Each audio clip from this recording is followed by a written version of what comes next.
അയ്യപ്പ ദർശനം നിങ്ങൾക്കായി സമർപ്പിക്കുന്നത് Akshaya catering Thodupuzha, cosponsored by Woodland pure vegetarian hotel Thodupuzha. കാൽനൂറ്റാണ്ടിന്റെ വിശ്വസ്ത പാരമ്പര്യവുമായി അക്ഷയ കേറ്ററിംഗ് തൊടുപുഴ. ആഘോഷങ്ങൾ ഏതുമാവട്ടെ, എല്ലാത്തരം വെജ് നോൺ വെജ് വിഭവങ്ങളും പൂർണ്ണ ഉത്തരവാദിത്തത്തോടെ നിങ്ങളുടെ മുന്നിലെത്തിക്കുന്നു. നിങ്ങളുടെ നാവിലെ രസമുകുളങ്ങളെ തൊട്ടുണർത്തുന്ന രുചി വൈവിധ്യങ്ങൾ, സ്വാദിൽ ഒരൽപ്പം പോലും വിട്ടുവീഴ്ചയില്ലാതെ, പാരമ്പര്യ തനിമ നഷ്ടപ്പെടാതെ വിഭവസമൃദ്ധമായി നിങ്ങളുടെ ആഘോഷങ്ങളെ വരവേൽക്കൂ. അക്ഷയ കേറ്ററിംഗ് തൊടുപുഴയ്ക്കൊപ്പം ഫോൺ 9744406785. അക്ഷയ കേറ്ററിംഗ് തൊടുപുഴ.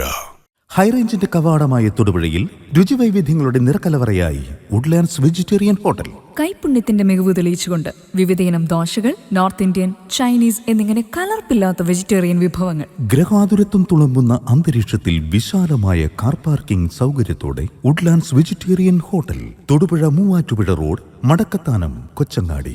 ഇരട്ടി മധുരവുമായി വുഡ്ലാൻഡ് സ്വീറ്റ്സ് എന്ന മധുരക്കലവറയിൽ. ഞങ്ങളുടെ മറ്റൊരു സഹോദര സ്ഥാപനം വിജയ ബ്രിക്സ്, മടക്കത്താനം, കൊച്ചങ്ങാടി.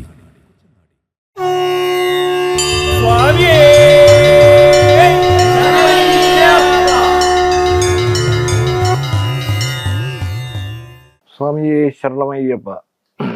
ഇന്ന് വൃശ്ചികം 16. 18-ാം പടി എന്ത് എന്നുള്ളതിനെ കുറിച്ച് വ്യക്തമായ ഒരു സൂചനയാണ് 15-ാമത് എപ്പിസോഡിൽ നമ്മൾ പറഞ്ഞത്. 17 തത്വങ്ങളും ആത്മീയ ശരീരവും ഉൾപ്പെടുന്നതാണ് 18-ാം പടി എന്ന നിലയിലാണ് അതിൽ സൂചിപ്പിച്ചത് എന്ന് ശ്രവിച്ചവർക്ക് മനസ്സിലായിട്ടുണ്ടാവും. പക്ഷെ 18-ാം പടിയെ കുറച്ചുകൂടി ഗൗരവമായി കാണേണ്ടതുണ്ട്. സാധാരണ ജനങ്ങളിലേക്ക് 18-ാം പടിയെ സംബന്ധിച്ചിടത്തോളമുള്ള തത്വചിന്ത എത്തിച്ചിരിക്കുന്നത് ഈ വിഷയത്തിലാണ്. നമ്മുടെ ശരീരം നിർമ്മിച്ചിരിക്കുന്നത് പഞ്ചഭൂതങ്ങൾ കൊണ്ടാണ് എന്ന് വ്യക്തമാക്കി. പഞ്ചഭൂതങ്ങൾ കൊണ്ട് നിർമ്മിച്ചിരിക്കുന്ന ഈ ശരീരത്തിലെ പഞ്ചേന്ദ്രിയങ്ങളാണ് ഏറ്റവും പ്രശ്നക്കാര്. അതല്ലെങ്കിൽ ആ പഞ്ചേന്ദ്രിയങ്ങളുടെ പ്രവൃത്തിയായിട്ടുള്ള ജ്ഞാനേന്ദ്രിയം, അവയാണ് ഏറ്റവും വലിയ വിഷയം എന്നാണ് നമുക്ക് വ്യക്തമാകേണ്ടുന്നത്. അപ്പൊ എന്തിനെയൊക്കെയാണ് നമ്മൾ നിയന്ത്രിക്കേണ്ടുന്നത് എന്നതിനെ കുറിച്ചാണ് നമുക്ക് ഈ എപ്പിസോഡിൽ ചിന്തിക്കുന്നത്. കണ്ണ്, മൂക്ക്, നാക്ക്, ത്വക്ക്, ശ്രോത്രം, ഇതിൽ ഓരോന്നും നമ്മുടെ നിയന്ത്രണത്തിലാണോ? അതായത് ഒരു ജീവനുള്ള മനുഷ്യന്റെ മനസ്സുകൊണ്ട്, ബുദ്ധി കൊണ്ട് നിയന്ത്രിക്കാൻ കഴിയുന്ന തരത്തിലാണോ പഞ്ചേന്ദ്രിയങ്ങൾ എന്നതാണ് പ്രധാന ചിന്താവിഷയം. അല്ലെങ്കിൽ, അങ്ങനെ സാധിക്കുന്നില്ലെങ്കിൽ, നിങ്ങൾ ഉദ്ദേശിക്കുന്ന തരത്തിലുള്ള ഒരു അവസ്ഥ നിങ്ങൾക്ക് സംജാതമാകുകയില്ല. കണ്ണിനെ നിയന്ത്രിക്കാൻ സാധിച്ചു എന്ന് ബോധ്യപ്പെടണമെങ്കിൽ അങ്ങോട്ട് നോക്കരുത് എന്നൊരു തീരുമാനം മനസ്സിലെടുത്താൽ, ബുദ്ധി നമുക്ക് അങ്ങനെ ഒരു നിർദ്ദേശം തന്നാൽ അതനുസരിക്കാൻ സാധിക്കുന്നുണ്ടോ, അനുസരിപ്പിക്കാൻ സാധിക്കുന്നുണ്ടോ എന്നുള്ളതാണ് ചോദ്യം. ചെവിയെ സംബന്ധിച്ചിടത്തോളം ശ്രവണത്തിനുള്ളതാണെങ്കിലും ദൂരെ നിന്നും കേൾക്കുന്ന ബഹളത്തിലേക്ക് നമ്മുടെ ചെവി പോയിക്കൂടാ എന്ന് തീരുമാനിച്ചാൽ അതിന് ചെവിയെ അനുസരിപ്പിക്കാൻ നമ്മളെ കൊണ്ട് കഴിയുമോ, ചെവിയെ നിയന്ത്രിക്കാൻ കഴിയുമോ? ശ്രോത്രത്തിന്റെ ജോലി എന്ന് പറയുന്നത് കേൾവിയാണ്, കേൾക്കാനുള്ളതാണ്. അപ്പോൾ ജ്ഞാനേന്ദ്രിയ വിഷയങ്ങളിൽ നിന്നും വിവേകപൂർവം ഈ പറഞ്ഞ പഞ്ചേന്ദ്രിയങ്ങളെ നമുക്ക് നിയന്ത്രിക്കാൻ സാധിക്കുക എന്നുള്ളതാണ് ഏറ്റവും പ്രധാനപ്പെട്ട കാര്യം. അപ്പൊ പഞ്ചേന്ദ്രിയങ്ങൾ ഏതൊക്കെയാണ്? കണ്ണ്, മൂക്ക്, നാക്ക്, ത്വക്ക്, ശ്രോത്രം. അപ്പൊ ഇവയെ നിയന്ത്രിക്കാൻ നമുക്ക് സാധിക്കണം. നോട്ടത്തിൽ നിന്ന് കണ്ണിനെയും, കേൾവിയിൽ നിന്ന് ചെവിയെയും, അതേ ഘ്രാണനത്തിൽ നിന്ന് മൂക്കിനെയും, സ്വാദിൽ നിന്ന് നാവിനെയും, സ്പർശനത്തിൽ നിന്ന് ത്വക്കിനെയും നമുക്ക് നിയന്ത്രിക്കാൻ സാധിച്ചാൽ അപ്പോൾ നമ്മൾ ആദ്യത്തെ 5 പടികൾ കയറാനുള്ള പൂർണ്ണമായും സജ്ജരായി കഴിഞ്ഞു. ആദ്യത്തെ 5 പടികൾ കൊണ്ട് പറയുന്നത് ജ്ഞാനേന്ദ്രിയങ്ങളുടെ പ്രവൃത്തിയായിട്ടുള്ള, കർമ്മേന്ദ്രിയങ്ങളുടെ പ്രവൃത്തിയായിട്ടുള്ള ജ്ഞാനേന്ദ്രിയങ്ങളെ നിയന്ത്രിക്കുക എന്നുള്ളതാണ് ഈ വേർഷനിലെ ആദ്യ ഭാഗം. അപ്പോൾ 1, 2, 3, 4, 5 തൃപ്പടികൾ നമ്മൾ കയറി കഴിഞ്ഞു. ഈ 5 തൃപ്പടികൾ കയറി കഴിഞ്ഞപ്പോൾ പിന്നെയുള്ളത് ഏതെല്ലാം? കണ്ണ്, മൂക്ക്, നാക്ക്, ത്വക്ക്, ശ്രോത്രം ഇവയെ നിയന്ത്രിച്ചു. നമുക്ക് ഉറപ്പായി നമ്മൾ പറയുന്നത് പോലെ നമ്മുടെ ഈ കർമ്മേന്ദ്രിയങ്ങൾ പ്രവർത്തിക്കുകയുള്ളൂ. നമ്മൾ അടുത്ത പടിയിലേക്ക് കാല് വയ്ക്കുന്നതിന് മുമ്പ് ആലോചിക്കുക ഏതൊക്കെയാണ് ആ പടികൾ. ആദ്യത്തേത് 5 പടി, രണ്ടാമത്തേത് 8 പടികളാണ്. നമ്മുടെ ഉള്ളിൽ തന്നെയുണ്ട് ഈ 8 പടികളും. അപ്പൊ നമ്മുടെ ഉള്ളിലുണ്ടായിരുന്ന 5 പടികളാണ് കണ്ണും മൂക്കും നാക്കും ഒക്കെ എന്ന് ബോധ്യപ്പെട്ടിട്ടുണ്ടെങ്കിൽ അവയെ നിയന്ത്രിക്കാൻ സാധിച്ച നമുക്ക് ഈ 8 പടികളെ നിയന്ത്രിക്കണം. ഏതാണ് ആ 8 പടികൾ എന്നുള്ളതാണ് ഇനി ചിന്തിക്കുന്നത്. കാമം, ക്രോധം, ലോഭം, മോഹം, മദം, മാത്സര്യം.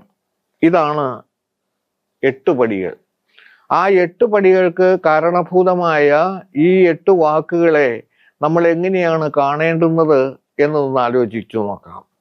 നമ്മെ സംബന്ധിച്ചിടത്തോളം കാമം എന്ന പദം കേൾക്കുമ്പോൾ തന്നെ ഒരു ചെറു ചിരിയാണ് മുഖത്ത് പലപ്പോഴും പലരുടെയും വരിക. എന്താ കാരണം? അവർ കേട്ടിട്ടുള്ള ആ ഒരു വാക്ക് തന്നെ ലൈംഗിക വിഷയത്തിൽ നിന്നാണ് ഉടലെടുക്കുന്നത്. അതല്ല സുഹൃത്തെ ഇവിടെ കാര്യം. ഇവിടെ സംഭവിക്കുന്നത് നമ്മുടേതല്ല എന്ന് ഉറപ്പുള്ള മറ്റൊരു വസ്തുവിൽ മറ്റൊരാളുടേതാണ് എന്ന് നമുക്ക് ഉത്തമ ബോധ്യമുണ്ടായിരുന്നിട്ടും ആ വസ്തുവിൽ ആസക്തി ജനിക്കുന്നതാണ് കാമം എന്ന പദം കൊണ്ട് അവിടെ ചിന്തിക്കുന്നത്. ഈ കാമം എന്ന പദം കൊണ്ട് അങ്ങനെ ചിന്തിക്കാൻ തയ്യാറാവുമ്പോൾ, അതായത് നമുക്കൊരവകാശവും ഇതുമില്ലാത്ത ആ ഒരു വസ്തു എങ്ങനെ നമ്മുടെ സ്വന്തമാക്കാം എന്ന് ആഗ്രഹിക്കുമ്പോൾ, സീതയെ സംബന്ധിച്ചിടത്തോളം രാവണന് യാതൊരു ബന്ധവുമില്ലായിരുന്നെങ്കിലും സീതയെ തട്ടിക്കൊണ്ടു പോകാൻ തയ്യാറെടുത്തു കൊണ്ടുവന്ന ആ ഒരാഗ്രഹം എന്ന് പറയുന്നത്, മറ്റു പലരോടും രാവണൻ പറയുന്നത് മനോഹരമായൊരു വസ്തു എൻ്റെ രാജധാനിയിൽ ഞാൻ കൊണ്ടുവയ്ക്കാൻ വേണ്ടി സീതയെ കൊണ്ടുപോയി എന്നാണ് ഒരു ഭാഗത്ത് പറയുന്നത്. അതല്ല, നമ്മെ സംബന്ധിച്ചിടത്തോളം നമ്മുടേതല്ലാത്ത ഒരു വസ്തുവിലുള്ള ആസക്തി ജനിക്കുമ്പോഴാണ് അവിടെ കാമം എന്ന പദം ഉത്ഭവിക്കുന്നത്. ആ പദത്തിൽ നിന്നാണ് ബാക്കിയുള്ളതെല്ലാം സംഭവിക്കുന്നത് എന്നോർക്കുക. അതിൻ്റെ അവസാനം എന്ന് പറയുന്നത് പ്രണശ്യതി, പ്രാണനാശമാണ് എന്ന് വ്യക്തമാക്കുമ്പോൾ, ഇത് ഞാൻ പറയുന്നതല്ല, സാക്ഷാൽ കൃഷ്ണ ഭഗവാൻ ശ്രീകൃഷ്ണൻ അർജുനന് നൽകുന്ന ഭഗവത്ഗീത എന്ന് പറയുന്ന ഉപദേശത്തിൽ കൃത്യമായും ഇത് വ്യക്തമാക്കിയിട്ടുണ്ട്. ആ ശ്ലോകങ്ങളെ കുറിച്ച് നമുക്കൊന്ന് ചിന്തിക്കാം. ധ്യായതോ വിഷയാൻ പുംസ സംഘസ്തേഷുപജായതേ സംഘാൽ സജ്ജായതേ കാമാൽ കാമാൽ ക്രോധോഭിജായതേ ക്രോധാൽ ഭവതി സമ്മോഹാൽ സമ്മോഹാൽ സ്മൃതി വിഭ്രമാ സ്മൃതിഭ്രംശാൽ ബുദ്ധിനാശോ ബുദ്ധിനാശാൽ പ്രണശ്യതി. എന്താ സംഭവിക്കുന്നത്? നമ്മുടേതല്ലാത്ത ഒരു വസ്തുവിനെ കുറിച്ചുണ്ടായിരുന്ന നമ്മുടെ ആഗ്രഹം, ആ ആഗ്രഹത്തിന് തടസ്സമായി നിന്ന വ്യക്തിയോടോ വ്യക്തികളോടോ നമുക്ക് തോന്നിയ ആ ഒരു അധമവികാരത്തിന്റെ ഒന്നാമത്തെ ഭാഗമാണ്. ആദ്യത്തെ തോന്നിയത് തന്നെ തെറ്റ്. അത് തേടിയെടുക്കാനായുള്ള ശ്രമത്തിനിടയിൽ നമുക്ക് ഉണ്ടായ എതിര് നിന്ന ആളുകളോട് തോന്നിയ വികാരമാണ് ക്രോധം. നമ്മുടെ ആഗ്രഹത്തിന്, നമ്മുടെ ഇഷ്ടത്തിന് വിരുദ്ധമായി നിന്നു എന്ന കാരണം കൊണ്ട് ആ വ്യക്തികളോട് നമുക്ക് തോന്നിയ വികാരം ക്രോധം. ക്രോധം കൂടിക്കൂടി വന്നപ്പോൾ നമ്മുടെ ബുദ്ധി നമ്മൾ പിടിച്ചിടത്തല്ല നിൽക്കുന്നത്, ക്രോധത്തിനടിമയായി കലിക്കടിമയായി മാറി. കലിക്ക് അടിമയായി മാറിയപ്പോൾ എന്ത് ത്യാഗം സഹിച്ചും എന്ത് വില കൊടുത്തും എന്ത് അക്രമ പ്രവൃത്തി ചെയ്തും ഇത് ഞാൻ സ്വന്തമാക്കും എന്നുള്ള തീരുമാനത്തിലാണ് നമ്മൾ എത്തിച്ചേർന്നത്. എന്താ സംഭവിച്ചത്? അവസാനം പ്രണശ്യതി, ജീവനഷ്ടമാണ് നമുക്ക് സംഭവിക്കുന്നത്. അപ്പോൾ ഈ 8 വികാരങ്ങൾ എന്ന് പറയുന്നത് കാമ, ക്രോധ, ലോഭ, മോഹ, മത, മാത്സര്യ, അഹങ്കാരാദി, ഡംഭ്, ഇതെല്ലാം മനുഷ്യനെ പൂർണ്ണമായിട്ടും നാശത്തിൽ നിന്ന് നാശത്തിലേക്ക് തള്ളിവിടുന്ന അധമ വികാരങ്ങളാണ് എന്ന് നമ്മൾ അറിയണം. അതിനെയും നമുക്ക് നിയന്ത്രിക്കാൻ സാധിക്കണം. അപ്പൊ അതിന് ആ നിയന്ത്രണം വേണമെങ്കിലാണ് നമ്മൾ ആദ്യം കണ്ട കണ്ണ്, മൂക്ക്, നാക്ക്, ത്വക്ക്, ശ്രോത്രം ഇവയുടെ വ്യാപാരങ്ങൾ നമ്മുടെ നിയന്ത്രണത്തിലാക്കിയാൽ ഒരു സംശയവും വേണ്ട, ഈ 8 വികാരങ്ങളെയും നമുക്ക് പരിപൂർണമായിട്ടും നിയന്ത്രിക്കാനായിട്ട് സാധിക്കും. ഇനി നമ്മൾ അടുത്ത ഭാഗത്തേക്ക് കിടക്കുകയാണ്. ഇപ്പൊ നമ്മൾ എത്ര പടി കയറിയെന്ന് നോക്കുക. 8ഉം 5ഉം 13ാമത്തെ പടിയിലാണ് നിൽക്കുന്നത്. ഇനിയുള്ളത് 14, 15, 16 പടികളാണ്. 14, 15, 16 പടികൾ എന്ന് ഉദ്ദേശിക്കുന്നത് തമസ്, രജസ്, സത്വം ഇവയാണ്. തമസ്, രജസ്, സത്വം അതിനെ കുറച്ചുകൂടി വ്യക്തമാക്കിയാൽ സാത്വിക, രാജസ, താമസ ഭാവങ്ങൾ എന്ന് നമുക്ക് പറയാനായിട്ട് സാധിക്കും. നമ്മളൊക്കെ താമസ ഭാവികളാണ് എന്ന് പറഞ്ഞു കഴിഞ്ഞാൽ നമുക്ക് അത്ര മാത്രമേ അതിനെ സംബന്ധിച്ചിടത്തോളമുള്ള ബോധ്യമുള്ളൂ. നമ്മൾ സാത്വിക ഭാവികളായിട്ടില്ല. അത്യാവശ്യം ലഹരി കഴിക്കുന്നവരാവാം, വീഡിയോ സിഗരറ്റോ കഴിക്കുന്നവരാകാം, മത്സ്യമാംസാദികൾ ഉപയോഗിക്കുന്നവരാകാം. ഇതെല്ലാം താമസ സ്വഭാവികൾ സാധാരണ നിലയിൽ ചെയ്യുന്നവയാണ്. അങ്ങനെ ചെയ്യുന്നവരിൽ നിന്ന് ഒരു വിഭിന്നമായ ഉണർവാണ് വ്രതാനുഷ്ഠാന കാലത്ത് നമ്മൾ നേടിയെടുക്കുന്ന ആ വ്രതത്തിൻ്റെ ഭാവമായിട്ടുള്ളത്. അങ്ങനെ ശബരിമലയ്ക്ക് മാലയിട്ട് കഴിഞ്ഞപ്പോൾ നമ്മൾ മത്സ്യമാംസാദികൾ ഒഴിവാക്കി, ബീഡി, സിഗരറ്റ്, പുകയില തുടങ്ങിയവ പൂർണ്ണമായിട്ടും ഒഴിവാക്കി. അതിലെല്ലാം ഉപരി രാവിലെ കുളി കഴിഞ്ഞിട്ട് മാത്രമേ ഭക്ഷണം കഴിക്കുന്നുള്ളൂ. അതേപോലെ തന്നെ ഈശ്വര ചിന്തയ്ക്ക് വേണ്ടി ഓരോ ദിവസവും ക്ഷേത്രങ്ങളിൽ പോകുന്നു. അപ്പൊ പൂർണ്ണമായിട്ടൊരു മാറ്റം നമുക്കുണ്ടാവുന്നു എങ്കിൽ താമസഭാവത്തിലായിരുന്ന നമ്മൾ 14ാമത് പടിയിൽ നിന്നിരുന്ന നമ്മൾ അടുത്ത പടിയിലേക്ക് പ്രവേശിച്ചു, രാജസ പടിയിലേക്ക് പ്രവേശിച്ചു. തമസ് എന്ന് പറയുന്നത് ഡാർക്ക്നെസ് ആണ്, ഇരുട്ടാണ്. രജസ് എന്ന് പറഞ്ഞു കഴിഞ്ഞാൽ അത് ചുവപ്പാണ്, ഇരുട്ടിലിൻ്റെ തൊട്ട് മുകളിലുള്ള ഭാവമായിട്ട് നമുക്ക് അതിനെ കാണാൻ സാധിക്കണം, രജസ്. അപ്പൊ 15ാമത് പടിയിലേക്ക് കയറുമ്പോൾ നമ്മൾ എന്തൊക്കെയാണ് ചെയ്തത്? ആദ്യം ഉണ്ടായിരുന്ന ചെറിയ ചെറിയ കുറ്റകൃത്യങ്ങൾ അല്ലെങ്കിൽ കുറ്റങ്ങൾ, മറ്റുള്ളവരുടെ നോട്ടത്തിൽ കുറ്റങ്ങളായിരുന്നവയെല്ലാം നമ്മൾ ഉപേക്ഷിച്ചു. നമ്മൾ ഈശ്വര ചിന്തയോടുകൂടി മുന്നോട്ട് പോയി. അങ്ങനെ സന്നിധാനത്തെത്തി. 16ാമത് പടികൾ കടന്ന് നമ്മൾ സന്നിധാനത്തെത്തി, സത്വ ഭാവത്തിലേക്ക് എത്തി എന്ന് നമുക്ക് എങ്ങനെ പറയാൻ സാധിക്കും എന്നാണെങ്കിൽ, കെട്ടുനിറച്ച് ശബരിമലയിൽ പോയ ഈ തരത്തിലുണ്ടായിരുന്ന ഒരു സ്വാമി, അതായത് താമസഭാവത്തിലായിരുന്ന് രാജസ്വഭാവത്തിലേക്ക് കടന്നു വന്ന സ്വാമി, അവിടെ പോയി ദർശനം നടത്തി തിരിച്ചു വന്നതിന് ശേഷം കൂട്ടുകാരെല്ലാവരും കൂട്ടുകൂടി വന്ന് തങ്ങളോട് വ്രതഭംഗം നടത്താനായിട്ട് വരാൻ ക്ഷണിച്ചപ്പോൾ അദ്ദേഹം പറയുന്നു എന്ന് വിചാരിക്കുക, സുഹൃത്തുക്കളെ, ഞാൻ എല്ലാത്തിൽ നിന്നും ഒഴിവായി, ഞാൻ എല്ലാം ഒഴിവാക്കി കഴിഞ്ഞിരിക്കുന്നു. ഭഗവാൻ അയ്യപ്പസ്വാമിയെ മുൻനിർത്തി ഇനി ഞാൻ പുകവലിക്കില്ല എന്ന് തീരുമാനമെടുത്തിരിക്കുന്നു. ഞാൻ ഇനി മത്സ്യമാംസാദികൾ ഭക്ഷിക്കില്ല എന്ന് തീരുമാനമെടുത്തിരിക്കുന്നു. അങ്ങനെ ഓരോ കാര്യങ്ങളും, അതായത് ഉപേക്ഷിക്കപ്പെട്ട ഒരു കാര്യവും പുനരാരംഭിക്കാൻ കഴിയുന്നില്ല, സാധിക്കുന്നില്ല.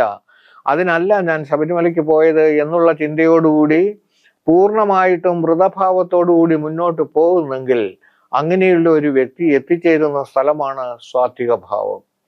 തമസ്, രജസ്, സത്വം. ഇവിടെ പ്രധാനമായിട്ടും മറ്റൊരു കാര്യമുണ്ട്. ഭഗവാൻ അയ്യപ്പസ്വാമിയുടെ കയ്യിൽ ഒരു മുദ്രയുണ്ട്. ആ മുദ്ര എന്ന് ഉദ്ദേശിക്കുന്നത് ഒരടയാളം. ആ അടയാളത്തിൽ വ്യക്തമായിട്ടും നിങ്ങൾക്ക് കേട്ടിട്ടുണ്ടാവും. ആ അടയാളം അതിനൊരു പ്രത്യേക മുദ്രയാണെന്ന് പറയുന്നത് ചിന്മുദ്ര എന്നാണ് അതിൻ്റെ നാമധേയം. ആ ചിന്മുദ്രയിൽ അദ്ദേഹം പറഞ്ഞിരിക്കുന്നത്, അദ്ദേഹം വ്യക്തമാക്കി തരുന്നത്, ഈ ലോകം 3 തരം ദുഃഖങ്ങൾ കൊണ്ട് നിറഞ്ഞതാണ്. ഈ ലോകം 3 തരം ദുഃഖങ്ങൾ കൊണ്ട് നിറഞ്ഞതാണ്. ഏതെല്ലാമാണ് ആ ദുഃഖങ്ങൾ എന്ന് നോക്കാം. ഒന്നാമത്തേത് ആദിഭൗതികം, രണ്ടാമത്തേത് ആധിദൈവികം, മൂന്നാമത്തേത് ആധ്യാത്മികം. നമുക്ക് മുകളിൽ നിന്ന് താഴത്തേക്ക് വരാം. ഏറ്റവും പ്രധാനമായിട്ടുള്ളത് ഇന്നത്തെ സാഹചര്യത്തിൽ ആധ്യാത്മിക ദുഃഖമാണ്. എന്താണ് ആധ്യാത്മിക ദുഃഖം എന്ന് പറയുന്നത്? നോക്കൂ, മത്സരബുദ്ധിയോടുകൂടിയാണ് നമ്മൾ ജീവിച്ചുകൊണ്ടിരിക്കുന്നത്.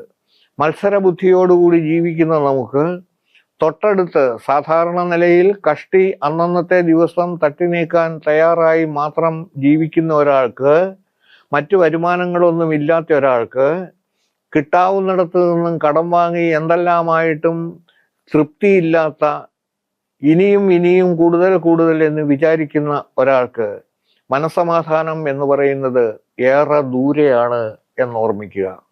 മാത്രമല്ല, ഈശ്വരൻ എന്ന് പറയുന്ന ആ അസാധാരണ ശക്തിയെക്കുറിച്ച് ചിന്തിക്കാനോ അതിനെക്കുറിച്ച് വിശ്വസിക്കാനോ നമുക്ക് സാധിക്കുന്നില്ല. ക്ഷേത്ര ദർശനം സാധ്യമല്ല. ഏതെങ്കിലും തരത്തിലുള്ള നാമജപം നമ്മൾ ചെയ്യുന്നില്ല. അപ്പോൾ ഒരു മൃഗതുല്യമായ ജീവിതം നയിക്കുന്ന ഒരു വ്യക്തി എന്ന നിലയിൽ നോക്കുമ്പോൾ ആധ്യാത്മിക ദുഃഖത്തിലാണ് ആ മനുഷ്യന്റെ ജീവിതം എന്നത് വ്യക്തമായിട്ട് പറയാതിരിക്കാൻ തരമില്ല. സംഭവിക്കുന്നത് എന്തെല്ലാം?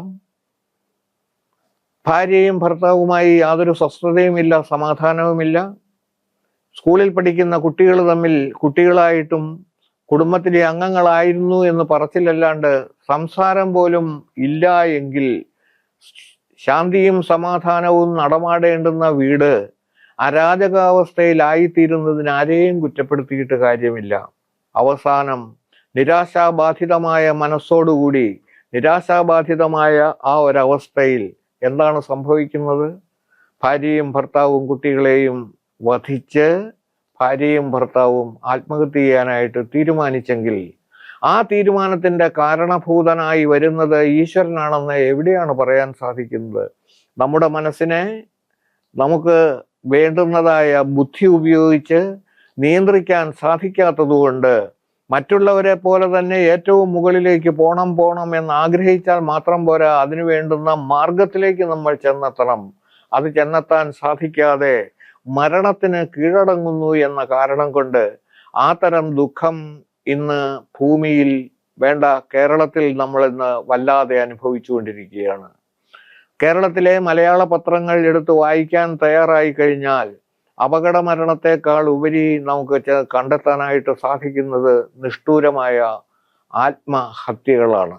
ആത്മഹത്യ എന്ന് പറഞ്ഞാൽ ഒരാൾ സ്വയം മരിക്കുന്നു എന്നുള്ള അർത്ഥത്തിലാണെങ്കിൽ അതിലേറെ കൊലപാതകികൾ കൂടി ആയിക്കഴിഞ്ഞതിന് ശേഷമാണ് ഈ ആത്മഹത്യ വരുന്നതെങ്കിൽ, ഭാര്യയെയും 3 കുട്ടികളെയും നിഷ്ഠൂരമായി വധിച്ചതിന് ശേഷമാണ് ഭർത്താവ് ആത്മഹത്യ ചെയ്തതെങ്കിൽ, ഭർത്താവിൻ്റെ ആത്മഹത്യയേക്കാൾ അവിടെ പ്രധാനമായി കാണേണ്ടുന്നതും അതിനേക്കാൾ ഏറ്റവും കൂടുതൽ ശ്രദ്ധിക്കപ്പെടേണ്ടുന്നതും അയാളുടെ ക്രൂരമായ മനസ്സാണ്.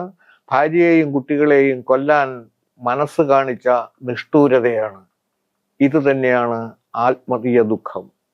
അപ്പോൾ നിലവിലുള്ള 3 ദുഃഖങ്ങളിൽ ആദിഭൗതികം, ആദിദൈവികം, ആധ്യാത്മികം എന്ന് പറയുന്നതിലെ ആധ്യാത്മിക ദുഃഖത്തിന് കാരണഭൂതമായി വരുന്നത് നമ്മുടെ ആചാര അനുഷ്ഠാന വിശ്വാസങ്ങളിൽ ഇല്ലായ്മ വരുന്നതും ഈശ്വരാവിശ്വാസം എന്ന് പറയുന്നതും ഈശ്വര സങ്കല്പം എന്ന് പറയുന്നത് വെറും മിഥ്യയാണെന്ന് പറയുന്ന അവസ്ഥയിലുമാണ്. അത് ഏറ്റവും കൂടുതൽ ബാധിച്ചിരിക്കുന്നത് സനാതന ധർമ്മത്തിന് എതിരായി പ്രവർത്തിച്ചുകൊണ്ടിരുന്ന ഹിന്ദുക്കളിൽ തന്നെയാണ്. അവരെ ഹിന്ദുക്കൾ എന്ന് വിളിച്ചാൽ അവരിഷ്ടപ്പെടുന്നില്ല എങ്കിൽ പോലും പറയാതിരിക്കാൻ പറ്റില്ല.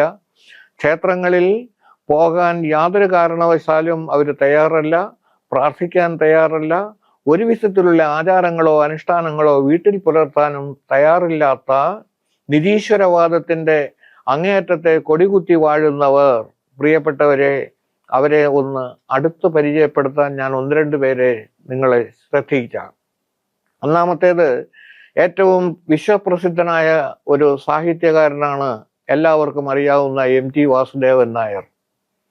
അദ്ദേഹത്തിൻ്റെ ഒരു സിനിമ ഞാൻ നിങ്ങളുടെ മുമ്പിലേക്ക് സമർപ്പിക്കുകയാണ്. ആ സിനിമയുടെ പേര് നിർമാല്യം എന്നാണ്. ആ നിർമാല്യത്തിലെ വെളിച്ചപ്പാടായി അഭിനയിച്ച വ്യക്തിയുടെ പേര് PJ ആന്റണി എന്നാണ്. വിശ്വപ്രസിദ്ധനായ കലാകാരനാണ്, നല്ല ആക്ടറാണ്. പക്ഷേ അദ്ദേഹം ചെയ്തത് ഒരു കാരണവശാലും സനാതന ധർമ്മികൾക്ക് അംഗീകരിക്കാനോ വിശ്വസിക്കാനോ കഴിയാത്ത തരത്തിൽ അദ്ദേഹം ഈ വെളിച്ചപ്പാടിനെ കൊണ്ട് 4 കൂട്ടി വായി നിറച്ച് മുറുക്കാൻ താമ്പൂലം ചവച്ചതിന് ശേഷം അവിടെ ഏത് ക്ഷേത്രത്തിലാണോ താൻ വെളിച്ചപ്പാടായി നിൽക്കുന്നത് അതേ ക്ഷേത്രത്തിലെ ദേവിയുടെ മുഖത്തേക്ക് ആഞ്ഞു തുപ്പിയ ഒരു കാഴ്ചയുണ്ട്. സനാതന ധർമ്മികൾ എന്നതിനേക്കാൾ ഉപരി ദേവീ വിശ്വാസികളായ ആളുകളുടെ ഹൃദയത്തിൽ അഗാധമായ മുറിവുണ്ടാക്കിയ ഒരു സംഭവമാണ്. MT വാസുദേവൻ നായർ എന്ന വിശ്രുത കലാകാരന്റെ സാഹിത്യകാരന്റെ സൃഷ്ടിയിൽ നിന്നും ഉടലെടുത്തതാണ് ഈ നിർമാല്യം. ഞാനിവിടെ പറയുന്നത് അടുത്ത ഭാഗം നിങ്ങൾ കേട്ടു നോക്കുക. അടുത്ത ഭാഗത്തിൽ അദ്ദേഹം ഏതാണ്ടോ 80 വയസ്സ് കഴിഞ്ഞ അദ്ദേഹം സ്വന്തം ഭാര്യയോടൊപ്പം കണ്ണൂർ ജില്ലയിലെ വിശ്വപ്രസിദ്ധമായ ഒരു ക്ഷേത്രമാണ് ചെറുകുന്നിൽ അമ്മയുടെ ക്ഷേത്രം. ചെറുകുന്നിൽ അമ്മയുടെ ആ മനോഹരമായ ക്ഷേത്രത്തിൽ, ആത്മീയ സൗന്ദര്യം വിളങ്ങി നിൽക്കുന്ന ക്ഷേത്രത്തിൽ, അല്ലെങ്കിൽ ദൈവിക സാന്നിധ്യം അവിടെ ചെന്നാൽ മതി അനുഭവപ്പെടുന്ന ആ ക്ഷേത്രത്തിൽ പോയി മുകളീകൃത പാണിയായി നിൽക്കുന്ന കാഴ്ച ഈ ഉള്ളവന് കാണാൻ സാധിച്ചതാണ് അതിനുള്ള ഏറ്റവും വലിയ ശിക്ഷ എന്ന് ഞാൻ ചൂണ്ടിക്കാണിക്കട്ടെ. തീർന്നില്ല. വേദവ്യാസൻ എഴുതിയ മഹാഭാരതം എന്ന് പറയുന്ന കഥയിലെ ആ കഥയെ വീണ്ടും അദ്ദേഹത്തിൻ്റെതാക്കി മാറ്റിക്കൊണ്ട് രണ്ടാമൂഴം എന്ന് പറയുന്ന ഒരു കഥ തയ്യാറാക്കുകയും മാതൃഭൂമിയിലൂടെ ആ കഥ പൂർണ്ണമായും പുറത്തേക്ക് വരികയും അതിൽ ഭീമസേനൻ എന്ന് പറയുന്ന കഥാപാത്രമാണ് ഏറ്റവും ശ്രേഷ്ഠനായ കഥാപാത്രമെന്നും സ്ത്രീലമ്പടനായ ഭീമസേനനെ ബാക്കിയുള്ള സഹോദരങ്ങളുമായിട്ടുള്ള മാത്സര്യത്തിന്റെ കഥ പറയുന്ന രണ്ടാമൂഴം മഹാഭാരതം എന്ന പേരിൽ തന്നെ സിനിമയാക്കാൻ ശ്രമിച്ചതും നമ്മുടെ കൺമുമ്പിൽ നമ്മൾ കണ്ടതാണ്. ഇതുപോലെ നിരവധി പേരെ വ്യക്തമാക്കാം. പക്ഷേ ഏറ്റവും പ്രമുഖനായ വ്യക്തിയെയാണ് ഇതിനകത്ത് കാണിക്കേണ്ടുന്നത് എന്നുള്ളത് കൊണ്ട് മാത്രമാണ് ഞാൻ ഈ വസ്തുത വീണ്ടും എടുത്തു പറഞ്ഞത്. ഇതിനോടനുബന്ധമായി നിരവധി കാര്യങ്ങളുണ്ട്, പക്ഷേ അത് ഞാൻ പറയുന്നില്ല. കാരണം മനസ്സിലാക്കാൻ വേണ്ടിയിട്ടാണ് ഇത് ഇത്രയും ഗൗരവതരമായ ഈ കൃത്യം ഞാൻ ചൂണ്ടിക്കാണിച്ചത്. അപ്പൊ ആധ്യാത്മിക ദുഃഖം എന്ന് പറയുന്നത് എപ്പോഴെപ്പോൾ അനുഭവപ്പെടുന്നുവോ ആ അനുഭവപ്പെടുന്നത് അവസാന കാലഘട്ടത്തിലാണ് എന്നുള്ളതാണ് ഏറ്റവും രസകരമായ കാര്യം. അത് ഈശ്വരവിശ്വാസികളായ ആളുകളെ പരിഹസിക്കുമ്പോഴും അല്ലാത്തപ്പോഴും ഇത് സംഭവിക്കുന്നുണ്ട്. ഇനി ആധ്യാത്മിക ദുഃഖം എന്തെന്ന് മനസ്സിലാക്കി കഴിഞ്ഞാൽ പ്രിയപ്പെട്ടവരെ, തങ്ങൾക്ക് നിരാശ ബാധിച്ചിരിക്കുന്നു എന്ന് തോന്നിയാൽ ഒരു സംശയവും വേണ്ട. ലളിതാ സഹസ്രനാമം, വിഷ്ണു സഹസ്രനാമം തുടങ്ങിയിട്ടുള്ള സഹസ്രനാമങ്ങൾ സായം സന്ധ്യയിലിരുന്ന് ജപിക്കാൻ തയ്യാറാവൂ. നിങ്ങളുടെ മനസ്സിന് ശാന്തിയും സമാധാനവും ലഭിക്കും എന്ന കാര്യത്തിൽ ഒരു സംശയവും വേണ്ട. ആധ്യാത്മിക ദുഃഖത്തിൽ നിന്ന് മോചനം നേടുക എന്നുള്ളതാണ് ലോകത്തിന്റെ ഏറ്റവും ശ്രേഷ്ഠതരമായ കാര്യം. ഇനി രണ്ടാമത്തേത് ആദിഭൗതിക ദുഃഖമാണ്. ആദിഭൗതിക ദുഃഖം എന്താണ്? ആദിഭൗതിക ദുഃഖം, ആദിഭൗതികം എന്ന് പറഞ്ഞു കഴിഞ്ഞാൽ ഈശ്വരന് യാതൊരു മനസ്സും ഇല്ലാത്ത, യാതൊരു മനസ്സറിവുമില്ലാത്ത, മനുഷ്യൻ നിർമ്മിച്ച് മനുഷ്യരാശിയുടെ നാശത്തിന് കാരണഭൂതമായി തീരുന്ന ഏതൊരു വസ്തുവും ആദിഭൗതികമാണ്. അത് പറയാനായിട്ട് എന്ത് കാരണം എന്ന് ചോദിച്ചാൽ ഞാൻ വ്യക്തമാക്കി അതും ബോധ്യപ്പെടുത്തി തരാം. നമുക്കറിയാം, ഭോപ്പാൽ എന്ന് പറയുന്ന നമ്മുടെ ഒരു സ്ഥലത്ത്, നമ്മുടെ ഒരു വലിയ പട്ടണത്തിൽ ഒരു വാതക ദുരന്തമുണ്ടായി. ഭോപ്പാൽ. ആ ഭോപ്പാലിലെ വാതക ദുരന്തത്തിൽ ഏതാണ്ടോ ശ്വാസം ലഭിക്കാതെ പിടഞ്ഞു മരിക്കാൻ വിധിക്കപ്പെട്ടവരുടെ എണ്ണം 20,000-നും 30,000-നും ഇടയ്ക്കാണ് ഇത് മുഴുവൻ സംഭവിച്ചത്. അല്ലെങ്കിൽ ഈ മരണം മുഴുവൻ സംഭവിച്ചത് കേവലം 1 മണിക്കൂറിനുള്ളിലാണ് എന്നും കൂടി ഓർക്കുക.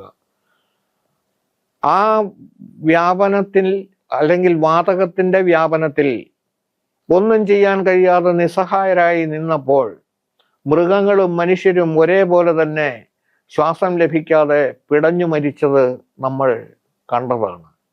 അത് കുറ്റവാളിയെ, ആൻഡേഴ്സൺ എന്നു പേരുള്ള അതിൻ്റെ ഉടമസ്ഥനെ ഇവിടെ നിന്നും രക്ഷപ്പെടുത്താൻ സഹായിച്ചത് നമ്മുടെ ഇവിടുത്തെ ഭാരതത്തിലെ ഭരണാധികാരി ആയിരുന്നു എന്നതും ഒരു ചരിത്ര സത്യം.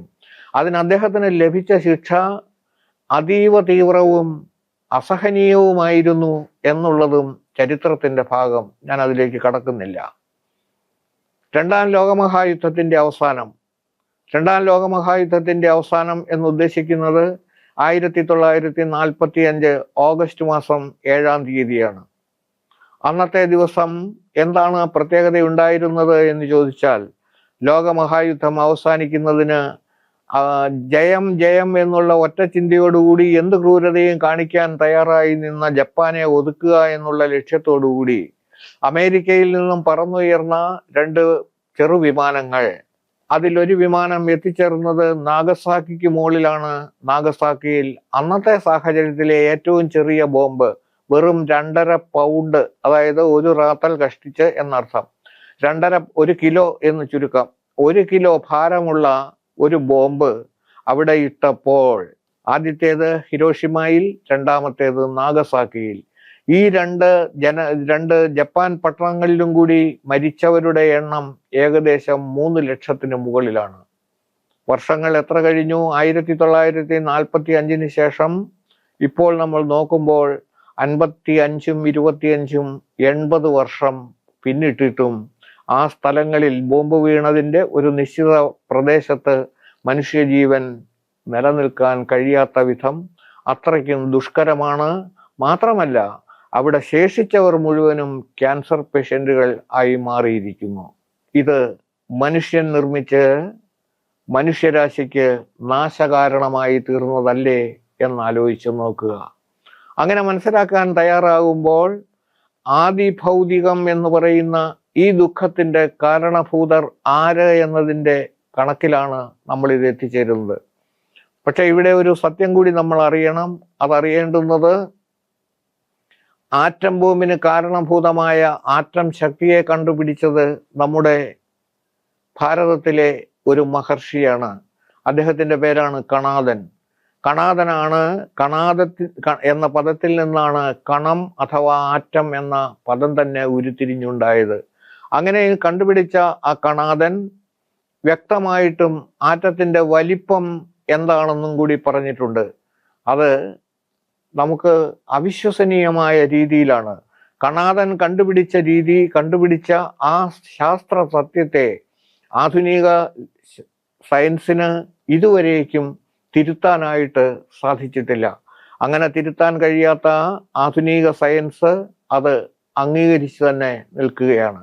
അങ്ങനെ അംഗീകരിച്ചു നിൽക്കുന്ന ആ ഒരവസ്ഥയിൽ ആദിഭൗതിക ദുഃഖം അതിന് കാരണഭൂതമാകുന്നത് മനുഷ്യൻ നിർമ്മിച്ച് മനുഷ്യരാശിക്ക് നാശത്തിന് കാരണഭൂതമായി തീരുന്ന ഏതൊരു വസ്തുവിനെയും അല്ലെങ്കിൽ ഏതൊരു സംഭവത്തെയും വിളിക്കേണ്ടുന്നതാണ് ആദിഭൗതിക ദുഃഖം എന്ന് ബോധ്യപ്പെടുക. ഇനി മൂന്നാമത്തേത് ആധിദൈവികമാണ്. ആ ആധിദൈവികം എന്നുദ്ദേശിക്കുന്നത് ഏത്? ഈശ്വരൻ സൃഷ്ടിച്ച് മനുഷ്യരാശിയുടെ നാശത്തിന് കാരണഭൂതമായി തീരുന്ന ഏതൊരു സംഭവവും ആധിദൈവികമാണ്. നമുക്കറിയാം, അമേരിക്കയിൽ പല പേരുകളിലായി വന്ന കൊടുങ്കാറ്റുകൾ, അവരെത്ര ശ്രമിച്ചിട്ടും ആ കൊടുങ്കാറ്റിൽ നിന്ന് ഒരു മരണം പോലും ഉണ്ടാകാൻ പാടില്ല എന്ന് വിചാരിച്ചിട്ടും സാധിച്ചില്ല. നിരവധി മരണങ്ങൾ ഉണ്ടായി. പോകട്ടെ, 2004 ഡിസംബർ മാസത്തിലെ ക്രിസ്തുമസ് ദിനത്തിൽ നടന്ന ദാരുണമായ സംഭവം ആരുടെയും ഓർമ്മയിൽ നിന്നും മറയാറായിട്ടില്ല. ഇന്തോനേഷ്യ എന്ന് പറയുന്ന രാജ്യത്തിന് സമീപത്ത് കടലിലുണ്ടായ ഒരു ഭൂകമ്പത്തിന്റെ ഫലമായിട്ട് കേരളത്തിൽ 1236 പേരാണ് ദാരുണമായി മരണമടഞ്ഞത്. അവിടെ ഉണ്ടായ ഭീകരമായ ആ സുനാമിയിൽ സംഭവിച്ചതാണ് ഇതല്ലേ. ലോകത്തിലാകെ നോക്കുമ്പോൾ 10 ലക്ഷത്തിലേറെ ആളുകളാണ് അന്ന് മരണമടഞ്ഞത്. ഈ ദുഃഖത്തിന് കാരണം അഥവാ ഈ ഭീകരമായ സുനാമിക്ക് കാരണം ഒരു മനുഷ്യരുമല്ല, ഉണ്ടായത് ദൈവഗത്യ സംഭവിച്ചതാണ്. ക്രാക്കത്തുവ അഗ്നിപർവ്വതം ഇറ്റലിയിൽ പൊട്ടിത്തെറിച്ചു. ഒരു ഗ്രാമം മുഴുവൻ ലാവയിൽ അടിപ്പെട്ട് ഒഴുകിപ്പോയി. അതും ഈശ്വരകൽപിതമാണ്. അപ്പൊ 3 തരം ദുഃഖങ്ങൾ കൊണ്ട് നിറഞ്ഞതാണ് ഈ ലോകം, ഈ ഭൂമി എന്ന് പറഞ്ഞ ആ ഒരവസ്ഥയാണ് നമുക്ക് ഈ 14, 15, 16 പടികളിലൂടെ നമുക്ക് ബോധ്യപ്പെടുത്തി തരുന്നത്. അങ്ങനെ 14, 15, 16 പടികളിലൂടെ ഇത് ബോധ്യപ്പെട്ട് കഴിയുമ്പോൾ നമുക്ക് അതിൽ നിന്നും മോചനമായി എന്ന് ബോധ്യപ്പെട്ടാൽ 17ാമത് പടിയിലേക്ക് പ്രവേശിക്കാം. അഭ്യസ്തവിദ്യനാണ്, അസാധാരണമായ ബുദ്ധിശക്തി ഉള്ളവനാണ്. എ മുതൽ Z വരെയുള്ള അക്ഷരങ്ങൾ ബിരുദങ്ങളോ ബിരുദാനന്തര ബിരുദങ്ങളോ ആയിട്ട് ചേർത്തിട്ടുണ്ട്. നമ്മുടെ പേരിന്റെ വലതുവശം മുഴുവനും ബിരുദങ്ങളാണ്. പക്ഷേ ലഭിച്ചത് മുഴുവനും ഭൗതികമായ അറിവുകൾ മാത്രമാണ്. ആ ഭൗതികമായ അറിവുകൾ എന്ന് പറയുമ്പോൾ ജ്ഞാനം നമുക്ക് ലഭിച്ചില്ല, കേവലജ്ഞാനം നമുക്ക് ലഭിച്ചു, അറിവ് നമുക്ക് ലഭിച്ചു. അതായിരുന്നില്ല വേണ്ടത്. കേവലജ്ഞാനം ആണ് നമുക്ക് ആവശ്യമായിട്ട് വരുന്നത്. ആ കേവലജ്ഞാനം എന്ന് പറയുന്ന അല്ലെങ്കിൽ വെറും അറിവ് കൊണ്ട് മാത്രം, ഒൺലി നോളജ്, നമുക്കൊന്നും നേടാൻ സാധ്യമല്ല. ആത്യന്തികമായി നമുക്ക് വേണ്ടുന്നത് ഭൗതികേതരമായ അറിവുകൾ കൂടി നേടിയെടുക്കുമ്പോഴേ നമുക്കത് പൂർത്തിയാക്കാനായി സാധിക്കുകയുള്ളൂ എന്ന വസ്തുത അറിയുമ്പോൾ, ശരീരമാണ് എല്ലാം, ശരീരത്തിന് ലഭിക്കേണ്ടുന്ന സുഖമാണ് മുഴുവൻ, ആ ശരീരത്തിന് ലഭ്യമാകുന്നത് മാത്രമാണ് യഥാർത്ഥത്തിലുള്ള അറിവിനടയാളം എന്ന് വിചാരിക്കുന്നതാണ് കേവലമായ അറിവ്. അതിലുപരി വിജ്ഞാനത്തിലേക്ക് എത്തുമ്പോൾ നമുക്ക് ബോധ്യപ്പെടുന്നത് ഈ ശരീരം ഒന്നുമല്ല, ഞാനെന്ന് പറയുന്നത് ഒന്നുമില്ല, ഞാൻ എന്ന് പറയുന്നത് ഒരിക്കലും ഒന്നുമല്ല, പിന്നെയോ ഞാൻ പരമാത്മതത്വത്തിൻ്റെ, പരമാത്മാവിൻ്റെ വെറും കണിക മാത്രമാണ് എന്ന ആ ഒരു സനാതനമായ ശാശ്വതമായ സത്യത്തിലേക്കാണ് 18ാമത് പടിയിൽ നമ്മൾ എത്തി നിൽക്കുമ്പോൾ നമുക്ക് ബോധ്യപ്പെടുത്തി തരുന്നത്. ശബരിമല യാത്രയുടെ ആത്യന്തികമായ ലക്ഷ്യം എന്നുദ്ദേശിക്കുന്നതും ഇത് തന്നെയാണ്. ശരീരമല്ല, ശരീരത്തിനതീതമായ ആത്മീയ നിയന്ത്രണവും, അങ്ങനെ നിയന്ത്രണത്തിൽ വന്നെത്തുമ്പോൾ ആത്മാവ് എന്ത്, അല്ലെങ്കിൽ ജീവാത്മാവ് എന്ത് എന്ന സനാതനമായ സത്വം, ആ തത്വത്തെയും സത്യത്തെയും നമുക്ക് ബോധ്യപ്പെടുത്തി തരുന്നതിൻ്റെയും ആദ്യപടിയാണ്. കെട്ട് നിറച്ച് ഇരുമുടിയുമായി 18ാം പടി കയറി 18ാമത് പടിയിൽ നിൽക്കുമ്പോൾ നമുക്ക് ബോധ്യമാകുന്നത് എന്ന സത്യം, ആ വസ്തുത ബോധ്യപ്പെട്ടുകൊണ്ട് നമുക്ക് അടുത്ത എപ്പിസോഡിൽ ഈ ജീവാത്മ പരമാത്മ തത്വത്തിൻ്റെ ഐക്യം എന്ത് എന്ന് ബോധ്യപ്പെടാനായിട്ട് ശ്രമിക്കാം. അടുത്ത എപ്പിസോഡിൽ നമുക്കിതിനെക്കുറിച്ച് പൂർത്തിയാക്കാം. ഏവർക്കും നന്ദി, നമസ്കാരം. സ്വാമിയേ ശരണമയ്യപ്പ.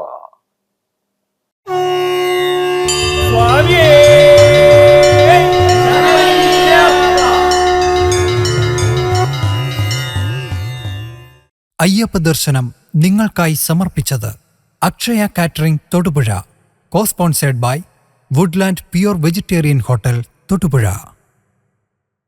4 നൂറ്റാണ്ടിന്റെ വിശ്വസ്ത പാരമ്പര്യവുമായി അക്ഷയ കേറ്ററിംഗ് തൊടുപുഴ.